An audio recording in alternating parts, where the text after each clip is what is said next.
Hi, I am Suji. நான் sauce கிரியேஷனில் வந்து master class join பண்ணேன். Varmala preservation master class join பண்ணேன்.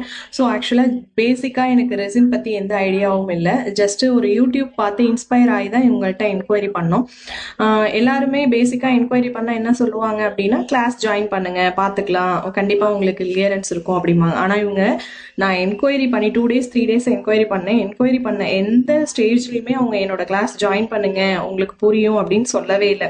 ஸோ ஸ்டெப் பை ஸ்டெப்பாக எனக்கு அதோட அட்வான்டேஜ், டிஸ்அட்வான்டேஜ், எப்படி பிஸ்னஸ் பண்ணுறது, எல்லா ட்ரிக்ஸுமே எனக்கு என்ன பண்ணிட்டாங்க அப்படின்னா, நான் கிளாஸ் ஜாயின் பண்ணுறதுக்கு முன்னாடியே சொல்லிட்டாங்க. ஸோ எனக்கு ரொம்ப இன்ஸ்பயர் ஆயிடுச்சு. ஓகே, கண்டிப்பாக ஜாயின் பண்ணால் நம்மளால வின் பண்ண முடியும் அப்படின்னு சொல்லிட்டு தான் நான் ஜாயின் பண்ணேன்.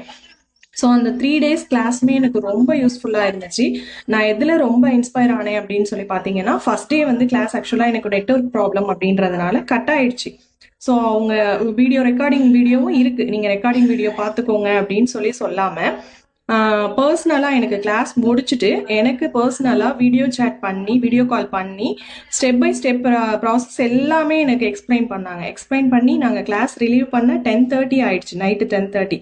ஸோ பர்சனல் கேர் எடுத்து ஒவ்வொரு பர்சன் மேலேயுமே அவங்க அப்ரோச் பண்ண விதம் எனக்கு ரொம்ப பிடிச்சிருந்துச்சு.